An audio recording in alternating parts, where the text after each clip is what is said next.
Shalom semuanya. Hari ini adalah Jumat Agung, di mana kita memperingati kematian Tuhan Yesus. Kita akan merenungkan kembali kasih Tuhan Yesus yang luar biasa bagi kita semua.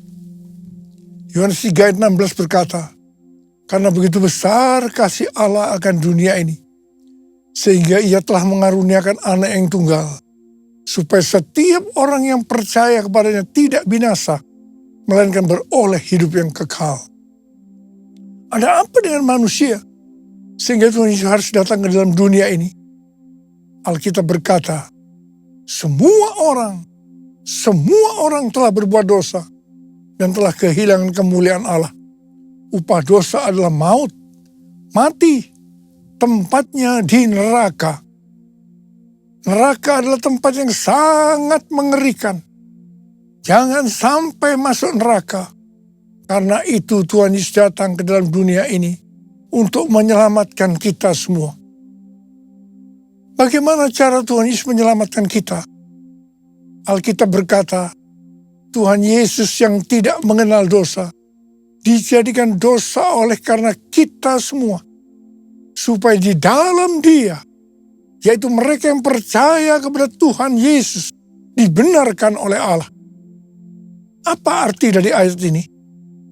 Tadi dikatakan semua orang telah berbuat dosa dan telah kehilangan kemuliaan Allah. Upah dosa ialah maut, mati. Jadi Tuhan Yesus harus mati menggantikan saudara dan saya. Salibnya,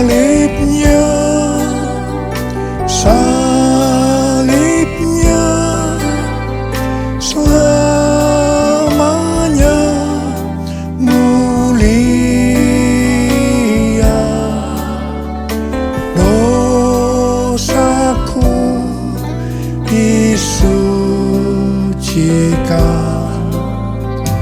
oleh darah Yesus.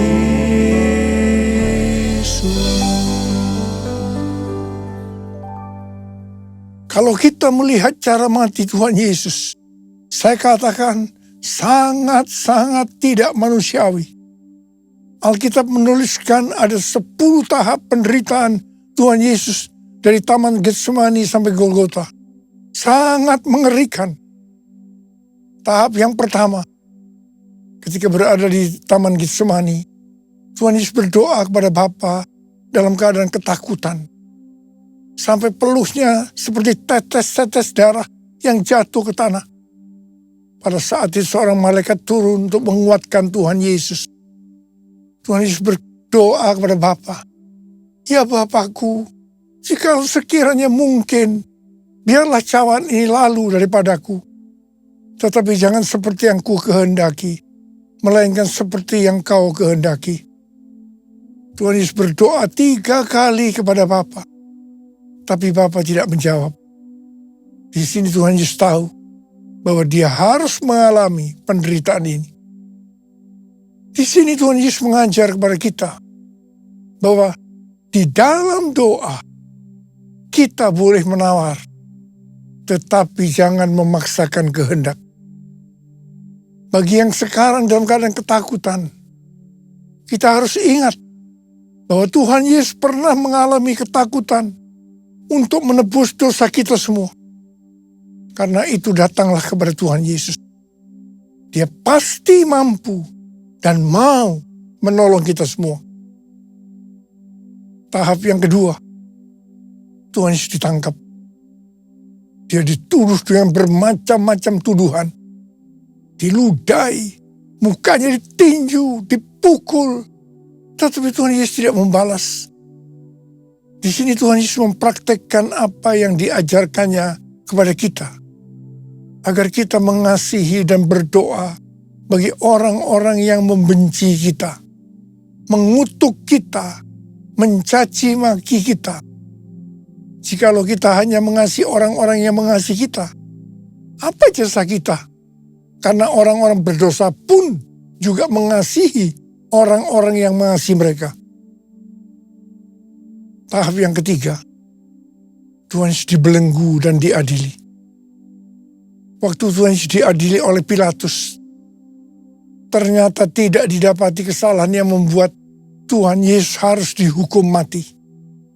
Sementara itu orang-orang Yahudi terus berteriak-teriak supaya Tuhan Yesus dihukum mati. Salibkan dia! Salibkan dia! Akhirnya Pilatus menyerahkan Tuhan Yesus untuk disalibkan. Tahap yang keempat, Tuhan Yesus dicambuk.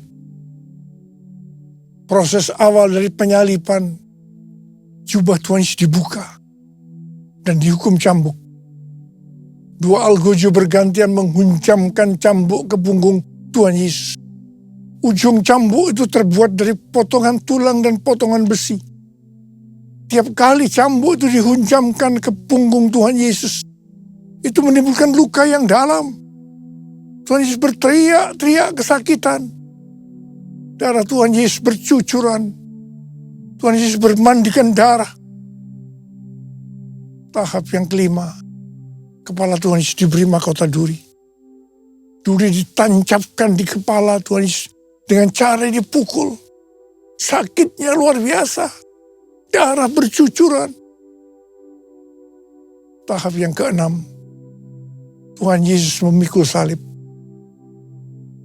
Dalam kesakitan berlumuran darah, ditambah semalaman Tuhan Yesus tidak tidur, Tuhan Yesus harus memikul salibnya.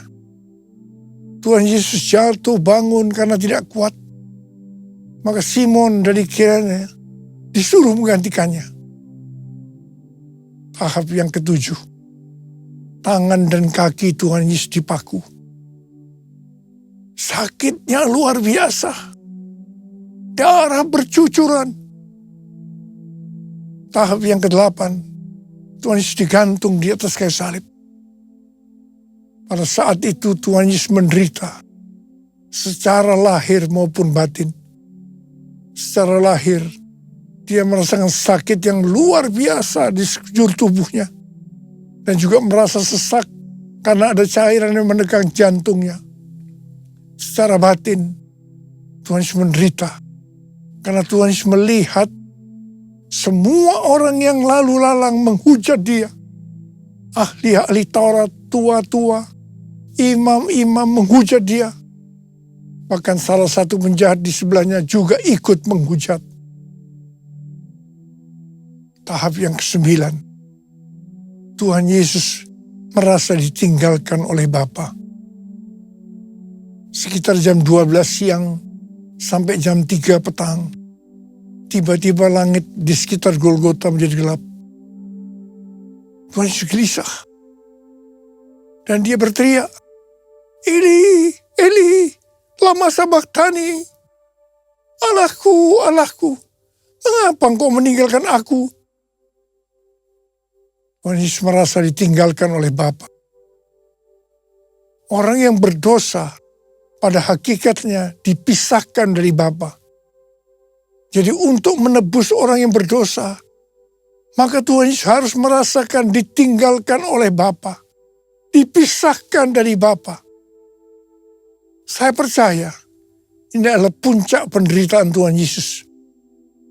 Penderitaan lainnya tidak ada artinya dibandingkan merasa ditinggalkan oleh Bapa. Bagi saya, kalau saya tidak bisa merasakan hadirat Tuhan, itu adalah hal yang paling berat dalam hidup saya. Karena itu setiap hari, saya selalu menjaga langkah-langkah dalam hidup, agar saya terus mengalami hadirat Tuhan. Kalau ada dosa, harus cepat diselesaikan, supaya terus merasakan hadirat Tuhan. Saya berharap saudara juga melakukan hal yang sama seperti itu. Kalau ada di antara kita yang sudah tidak merasakan hadirat Tuhan, dan kita menganggap itu biasa, kita harus bertobat. Tidak ada yang lebih berbahagia daripada kalau kita berada dalam hadirat Tuhan. Sebab Alkitab berkata, di hadapanmu ada sukacita berlimpah-limpah. Artinya di dalam hadirat Tuhan ada sukacita dan kebahagiaan yang berlimpah-limpah.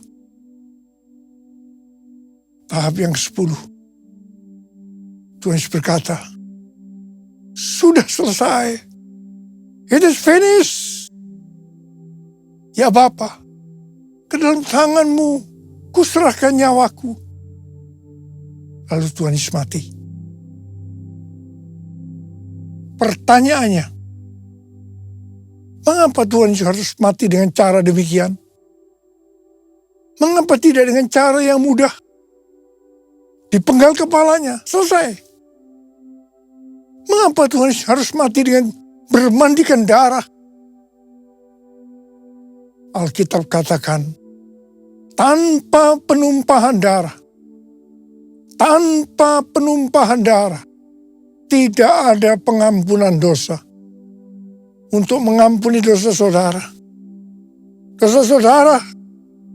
Dosa saudara. Dosa saya. Tuhan Yesus harus mati dengan cara demikian. Selain itu, apalagi yang Alkitab katakan dengan cara mati Tuhan Yesus yang seperti itu. Yang pertama, penyakit kitalah yang ditanggungnya.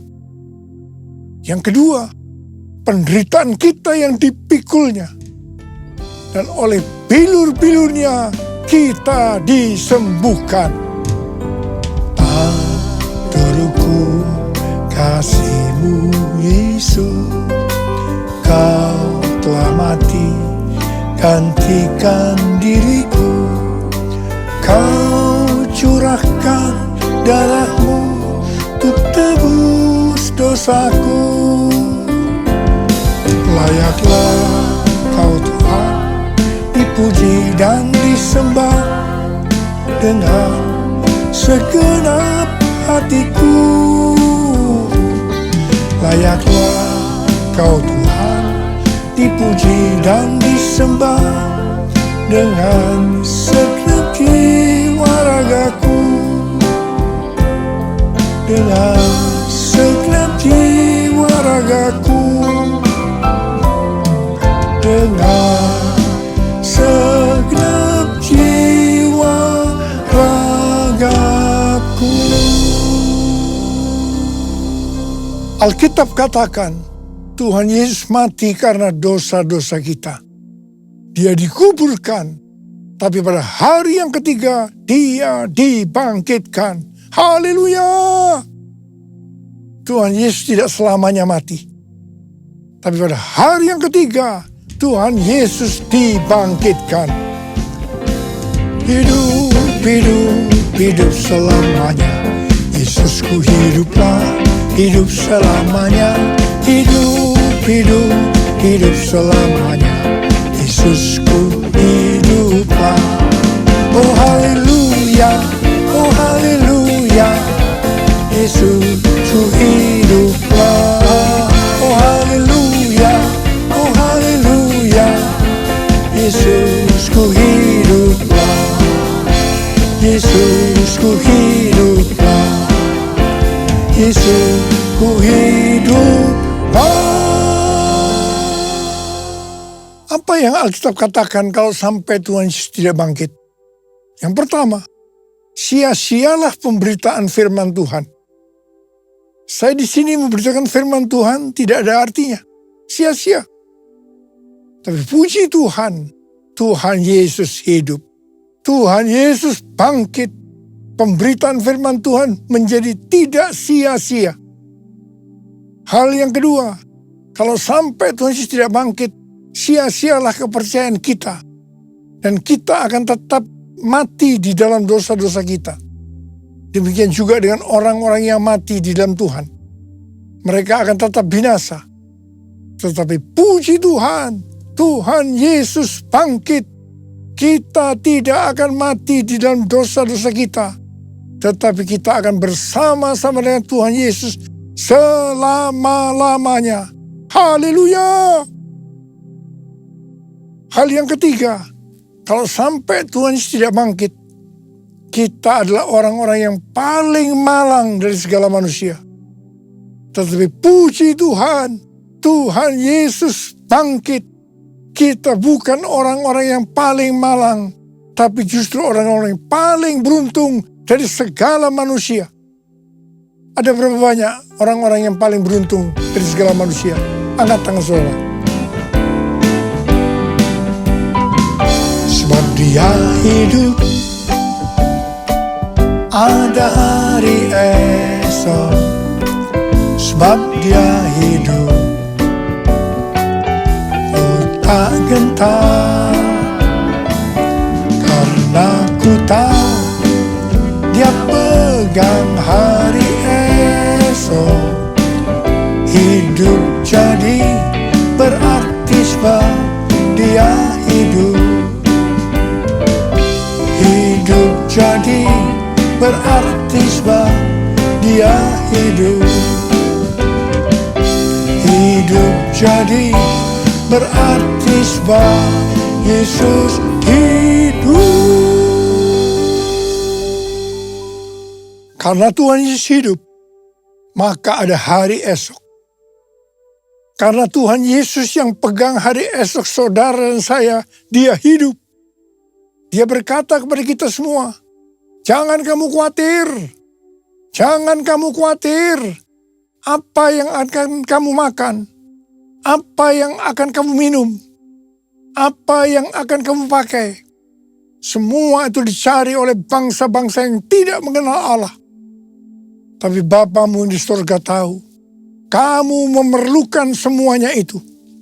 Karena itu, carilah dulu kerajaan Allah dan kebenarannya. Maka semuanya, apa yang saudara butuhkan akan ditambahkan kepadamu. Yang percaya katakan amin. Karena Tuhan Yesus hidup, maka mujizat-mujizat yang dilakukan oleh Tuhan Yesus masih ada sampai dengan hari ini. Orang buta melihat, orang lumpuh berjalan, orang tuli mendengar, orang mati dibangkitkan, orang kusta menjadi tahir, dan kepada orang-orang miskin diberitakan kabar baik. Karena Tuhan Yesus hidup, kita sedang melihat Pentakosta ketiga sedang digenapi. Di mana melalui semua peristiwa yang terjadi saat ini, penuhan jiwa yang terbesar dan yang terakhir sebelum Tuhan Yesus datang kembali terjadi. Hari-hari ini terjadi kebangkitan generasi Yeremia, yaitu generasi anak-anak muda yang penuh dengan Roh Kudus, cinta mati-matian kepada Tuhan Yesus, tidak kompromi terhadap dosa, dan akan memenangkan banyak jiwa. Karena Tuhan Yesus hidup, maka hari-hari ini kita sedang menyelesaikan amanat agung Tuhan Yesus. Tuhan Yesus sedang berbicara kepada gerejanya di seluruh dunia, bahwa target untuk menyelesaikan amanat agung adalah tahun 2033. Sesuai dengan Matius 24 ayat 14. Maka sesudah amanat agung selesai, maka Tuhan Yesus akan datang kembali. Kata sesudah ini tidak ada seorang pun yang tahu. Bisa 1 hari, bisa 1 minggu, bisa 1 bulan, 1 tahun, atau beberapa tahun. Tetapi yang pasti waktunya tidak akan lama. Karena Tuhan Yesus berkata, Aku datang segera. Target untuk menyelesaikan amanat agung adalah tahun 2033. Tetapi Tuhan Yesus bisa saja datang sebelum tahun 2033. Karena Tuhan Yesus bisa datang sewaktu-waktu. Yang jelas, sebelum Tuhan Yesus datang, Injil Kerajaan Allah sudah diberitakan ke seluruh dunia menjadi kesaksian bagi semua bangsa.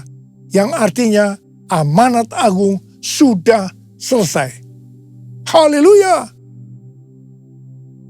Karena Tuhan Yesus hidup, maka Tuhan Yesus memberikan 5 metode untuk menyelesaikan amanat agung. Yang pertama, harus banyak berdoa, memuji, menyembah Tuhan dalam unity siang dan malam. Yang kedua, memberitakan Injil kepada orang lain. Yang ketiga, memperlengkapi para murid agar mereka bisa bertumbuh dan melayani. Yang keempat, meringankan penderitaan orang lain dengan menolong mereka. Yang kelima, mendirikan gereja baru.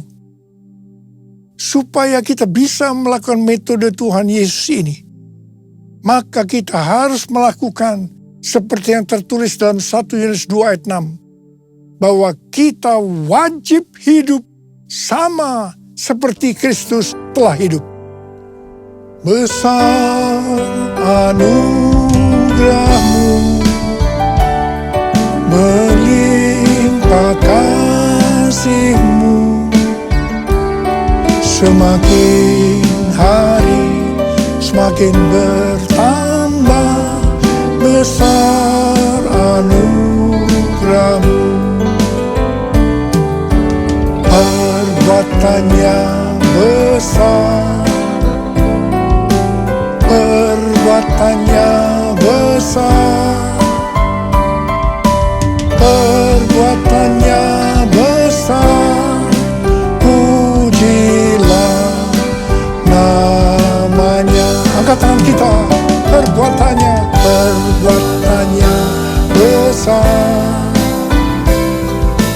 perbuatannya besar, perbuatannya besar. Pujilah namanya. Mari sembah Dia. Yang sudah berbahasa itu berbahasa roh saat ini.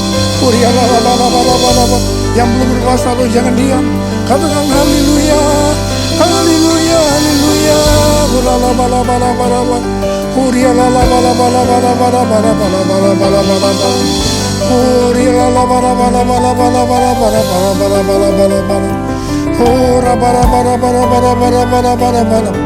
Bapa, curahkan pengurapan-Mu buat kami semua. Pakai kami menjadi alat-Mu untuk menyelesaikan amanat agung ya Tuhan. Terima pengurapan Tuhan, terima. Perbuatannya besar, perbuatannya besar, perbuatannya besar. Pujilah namanya.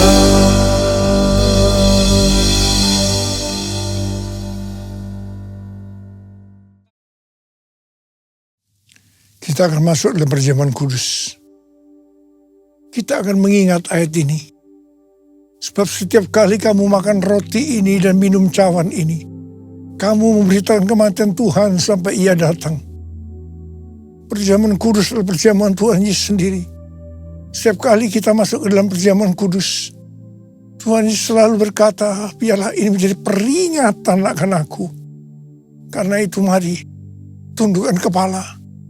Arahkan hati kita kepada kebaikan Tuhan. Supaya kita lebih mengasihi Tuhan Yesus. Kita lebih mengasihi satu dengan lain. Bapa, siapakah kami sebelum kami mengenal Engkau? Kami semua orang berdosa. Upah dosa adalah maut, mati. Tapi Engkau yang tidak berdosa telah dijadikan dosa oleh karena kami ya Tuhan. Engkau harus turun dari sorga mulia, mati ganti kami dengan penderitaan yang luar biasa. Sungguh kalau kami pikirkan betapa baiknya Engkau itu. Engkau jadikan kami sebagai anak-anak-Mu. Engkau berkati, Engkau tuntun, Engkau bela. Engkau hajar juga kalau kami salah. Itu Engkau ya Abah. Itu Engkau. Tuhan akan memberkati kita melalui perjamuan kudus. Tapi Tuhan mau kita makan dan minum dengan cara yang benar. Karena itu masing-masing berdoa. Lihat keadaan dirimu. Introspeksi. Kalau ada dosa yang Tuhan ingatkan saat ini, langsung minta ampun. Minta ampun. Supaya diberkati. Ampuni kami Tuhan. Ampuni. Ampuni. Ampuni. Bapa, Engkau melihat anak-anak-Mu sedang menyelesaikan segala sesuatu yang dengan Tuhan. Layakkan kami untuk masuk dalam perjamuan kudus ya Abah. Kami akan masuk dalam perjamuan kudus dengan hati yang penuh ucapan syukur. Dalam nama Yesus kami berdoa. Amin. Mari, angkat roti di tangan kanan kita tinggi-tinggi. Sebab apa yang telah kuteruskan kepadamu telah aku terima dari Tuhan. Yaitu bahwa Tuhan Yesus pada malam waktu ia diserahkan mengambil roti. Dan sesudah itu ia mengucap syukur atasnya. Ia memecah-mecahkannya dan berkata, inilah tubuhku yang diserahkan bagi kamu. Perbuatlah ini menjadi peringatan akan aku. Saudara kasih Tuhan, bukankah roti yang kita pecah-pecahkan ini adalah persekutuan kita dengan tubuh Kristus. Mari kita makan dalam nama Yesus.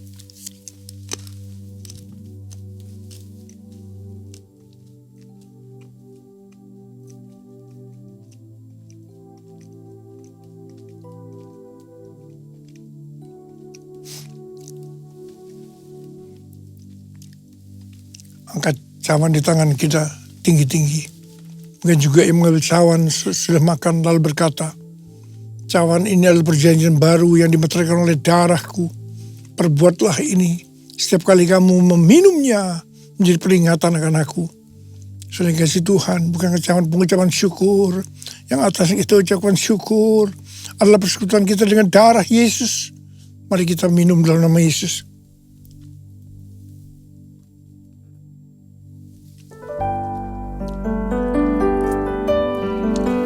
Ucapkan syukur dan terima kasih dengan suara. Jangan diam. Tuhan, terima kasih ya Tuhan. Terima kasih ya Tuhan. Terima kasih ya Tuhan. Terima kasih ya Tuhan. Terima kasih. Kau melihat anak-anakmu. Saat ini kau sedang menyembuhkan yang sakit. Membebaskan yang terikat. Engkau menghibur yang susah, Engkau menguatkan yang lemah, Engkau memberikan pengharapan-pengharapan yang baru bagi yang datang dengan keadaan putus asa. Tuhan, terima kasih. Tuhan, terima kasih. Terima kasih. Terima kasih.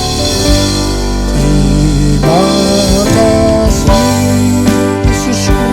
Terima kasih Yesusku. Puji syukur hanya bagi Tuhanku. Terima kasih Yesusku, terima kasih Yesusku. Puji syukur hanya bagi Tuhanku. Terima kasih, terima kasih Yesusku, terima kasih Yesusku. Puji syukur hanya bagi Tuhanku. Terima kasih Yesusku, terima kasih Yesusku. Puji syukur hanya bagi Tuhanku. Puji syukur hanya bagi Tuhanku. Puji syukur hanya bagi Tuhanku.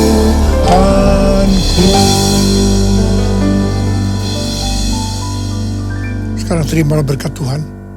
Kasih karunia yang berlimpah-limpah daripada Allah Bapa dalam Anak yang tunggal Yesus Kristus. Persekutuan yang manis dengan Roh Kudus menyertai kita semua mulai hari ini. Sampai Tuhan datang menjemput kita di awan-awan dan bahkan sampai selama-lamanya. Yang percaya bersama-sama katakan, Amin.